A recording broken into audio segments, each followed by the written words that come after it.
Anda kembali di Nusantara Petang, pemirsa. Pasca pembebasan ribuan narapidana akibat wabah COVID-19, angka kejahatan di sejumlah daerah meningkat. Nah, apakah ada hubungannya pembebasan napi ini akibat wabah COVID-19 dengan peningkatan angka kejahatan? Sudah bergabung bersama Nusantara Petang, pakar kriminologi atau kriminolog Pak Adrianus Meliala. Selamat sore, Pak Adrianus.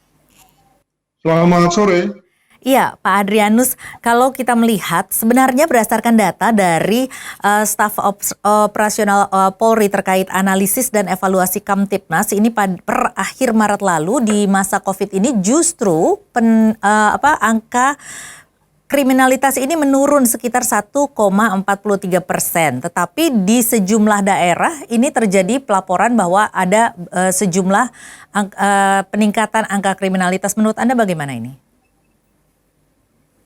Yang terjadi memang seperti yang dikatakan oleh teman-teman Polri, bahwa angka kejahatan memang menurun. Itu diungkapkan oleh para pejabat di Humas Polri, dan secara teori memang begitu.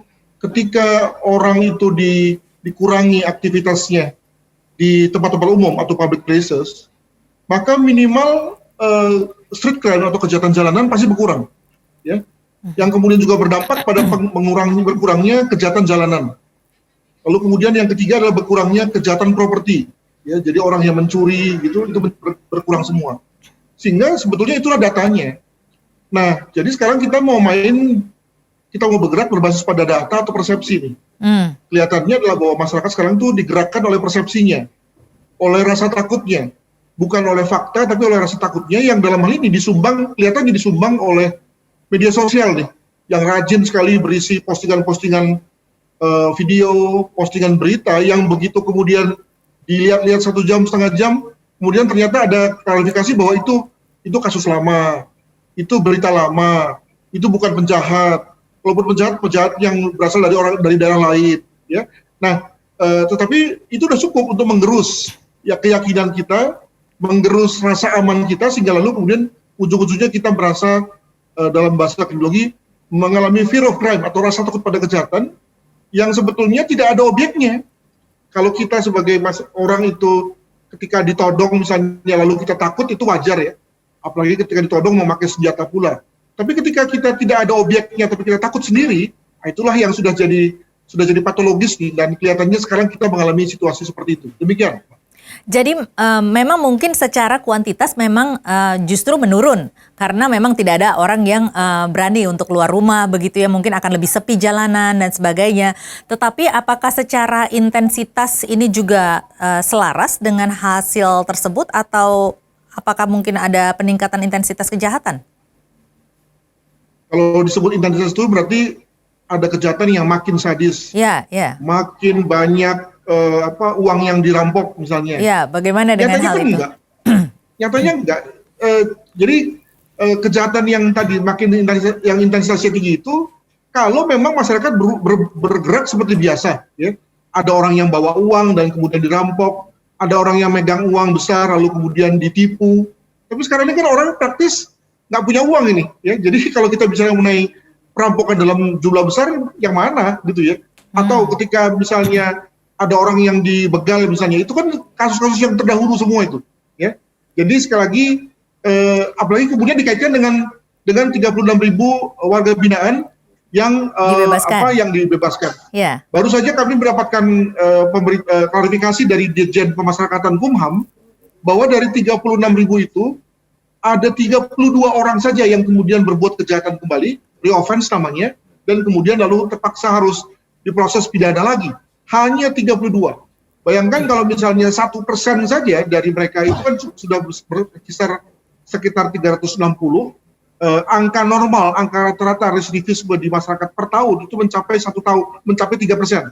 Artinya sekitar 1.000 orang lah kalau dihitung dari 36.000.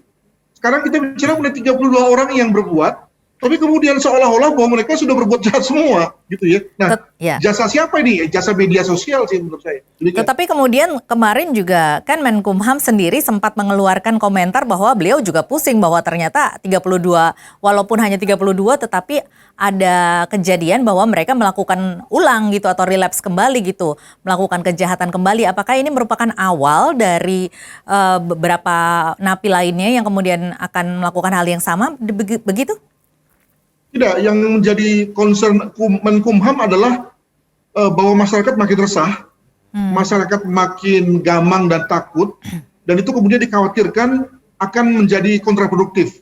Jadi kalau soal sumber masalahnya sendiri, yakni yang tadi dikatakan sebagai berasal dari 36.000, itu saya kira semua kriminolog, semua ahli hukum pidana itu bisa mendukungnya. Tapi kalau sudah bicara soal bahwa masyarakat kemudian makin tegang, makin merasa takut, ya itu memang satu hal yang tidak bisa dipungkiri dan itu bisa berasal dari berbagai macam hal kan. Salah satunya misalnya bisa dikontribusikan dari soal berita 36.000 itu, juga bisa dari yang lain-lain. Nah, maka dalam rangka untuk tidak membuat masyarakat makin resah tadi, maka kemudian si menteri lalu menghentikan. Tapi sebetulnya kalau lihat dari dasar empiris kebijakannya sebetulnya tidak ada. Nah, ini berbicara tadi Anda sempat menyinggung mengenai saat ini semua orang tidak ada uang begitu ya. Nah, ini sampai kapan kondisi bahwa tindak kriminalitas atau angka kejahatan ini justru menurun, di mana ketika nanti keadaannya itu akan di mana banyak orang di PHK, kemudian angka pengangguran meningkat dan juga angkatan kerja baru sudah mulai muncul, tetapi ada dampak-dampak perekonomian akibat dari wabah COVID-19 ini. Sampai kapan sih kondisi ini di mana angka kriminalitas ini rendah, dan bagaimana Anda melihat ke depannya ini mengenai dinamika yang terjadi? Apakah angka kriminalitas justru nantinya akan meningkat? Ini pertanyaan yang saya kira juga tepat sekali dan memang menjadi concern dari para akademisi ya. Paling enggak saya menduga bahwa kejahatan tersebut akan tetap rendah, tetap kemudian orang tidak berani berbuat macam-macam lah gitu ya, terutama kejahatan kekerasan, kejahatan properti, dan kejahatan jalanan. Tetapi betul bahwa memang masyarakat makin susah dari sisi ekonomi.